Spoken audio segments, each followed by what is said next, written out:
organizzazione di questa regata nazionale, ai partecipanti provenienti dal Ticino, dalla Svizzera francese e agli ospiti dalla Germania vicina e della Repubblica Ceca.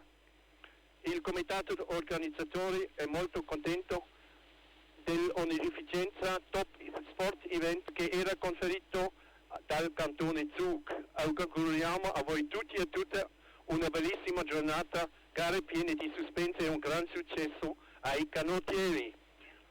Und in der Zwischenzeit wurde bereits das erste Rennen gestartet. Es sind 2 Boote in der Bahn und zwar haben wir auf der Startbahn 1, das ist der Doppel-4 Masters der Frauen und es sind 2 Boote in der C-Klasse, also Masters C. In der ersten Bahn der Basler Ruderclub und in der zweiten Bahn ist der Seeclub Luzern. Der Basler Ruderclub hat eine gute 3/4 Länge herausgeholt auf das Boot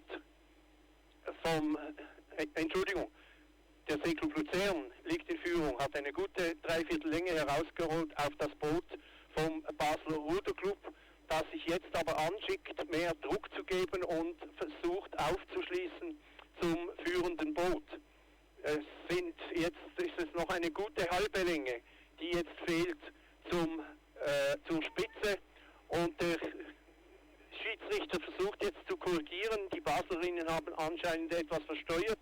Das ist eine Schiedsrichterin übrigens, das sehe ich jetzt gerade.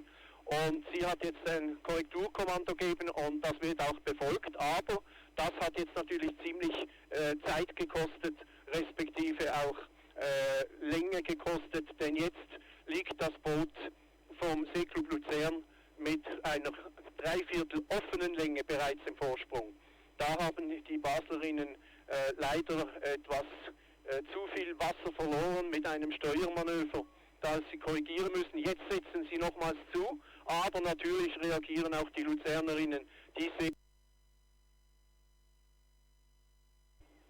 natürlich auch sehen, dass die Baslerinnen jetzt angezogen haben. Es sind jetzt noch gute 100 Meter bis ins Ziel und da dürfte dieser Sieg den Luzernerinnen mit Pia Limacher, Andrea Malstein, Christina Vitaliano und Denise Käslin nicht mehr zu nehmen sein.